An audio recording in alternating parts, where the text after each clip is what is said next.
Bab 4. Model pembelajaran berbasis otak, Brain Based Learning, kelompok 4, Zainia Yuazahar dan Susiani. A. Definisi model pembelajaran berbasis otak. 1. Struktur otak dan fungsinya. A. Cerebrum atau otak besar adalah area terluas yang mewakili sekitar 80% dari keseluruhan otak. Cerebrum atau otak besar berhubungan dengan pembelajaran dan dibelah oleh garis besar sehingga terbagi menjadi dua sisi, yakni sisi kiri dan kanan. B. Cerebellum atau otak kecil fungsinya adalah mengordinasi gerakan atau memegang kendali atas perintah pada otot. Misalnya seseorang yang haus dan ingin minum. Cerebellum atau otak kecil akan memerintahkan otot-otot untuk menggerakkan kaki dan tangan agar menuangkan air ke dalam gelas dan meminumnya.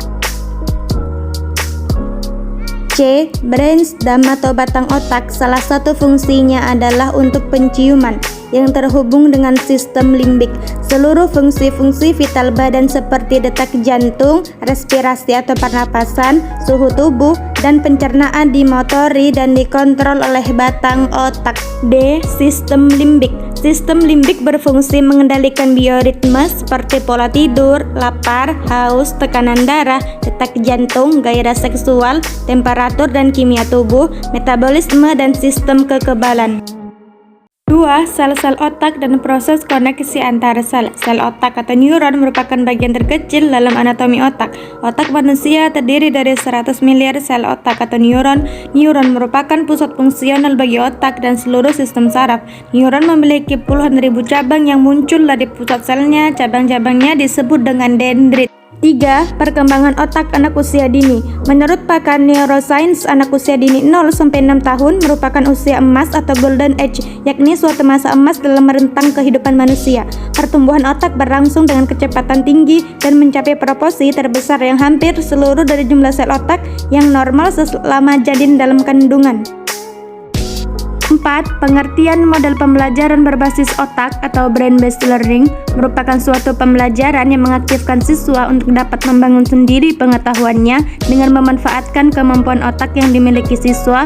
Dengan membangun sendiri pengetahuannya akan merangsang siswa untuk berpikir sehingga akan lebih memahami dan menguasai materi pelajaran. Selain itu, siswa diberikan kesempatan untuk mengekspresikan kemampuan yang dimilikinya. Brain-based learning merupakan salah satu bentuk pembelajaran yang menekan pada upaya stimulus, potensi, dan kerja otak peserta didik. 5. Prinsip-prinsip pembelajaran berbasis otak atau brain-based learning. A. Setiap individu adalah unik, oleh karena itu, biarkan mereka membentuk sendiri pengetahuan mereka. B. Lingkungan pembelajaran dilakukan dengan ceria, kondusif, dan menarik. C. Libatkan orang tua dalam proses pembelajaran. D. Otak bisa memproses pengetahuan secara terperinci dan menyeluruh. E. Pembelajaran terjadi secara berpola, misalnya mind the making, matrix, dan grafik.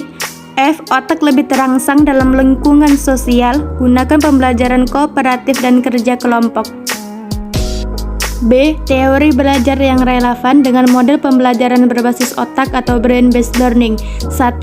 Teori pembelajaran konstruktivistik. 2. Teori belajar Ausubel. 3. Teori belajar koneksionisme. 4. Pembelajaran kooperatif. 5. Pembelajaran quantum teaching. 6. Pembelajaran berbasis masalah. C. Langkah-langkah model pembelajaran berbasis otak atau brain-based learning. 1. Prapaparan. 2. Persiapan.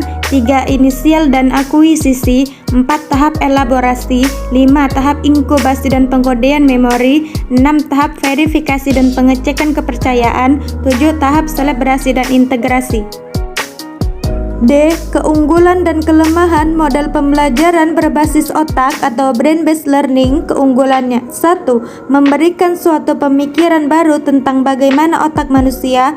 2. Memperhatikan kerja alami otak si pembelajar proses pembelajaran. Ketiga, menciptakan iklim pembelajaran di mana pembelajar dihormati dan didukung. 4. Menghindari terjadinya pemforsiran terhadap kerja otak. 5. Dapat menggunakan berbagai model-model pembelajaran. Dalam mengaplikasikan teori ini, dianjurkan untuk memvariasikan model-model pembelajaran tersebut supaya potensi pembelajar dapat dibangunkan. Kelemahannya: 1. Tenaga kependidikan di Indonesia belum sepenuhnya mengetahui tentang teori ini atau masih baru. Kedua, memerlukan waktu yang tidak sedikit untuk dapat memahami bagaimana otak kita bekerja. Ketiga, memerlukan biaya yang tidak sedikit dalam menciptakan lingkungan pembelajaran yang baik bagi otak. Keempat, memerlukan fasilitas yang memadai dalam mendukung praktik pembelajaran ini.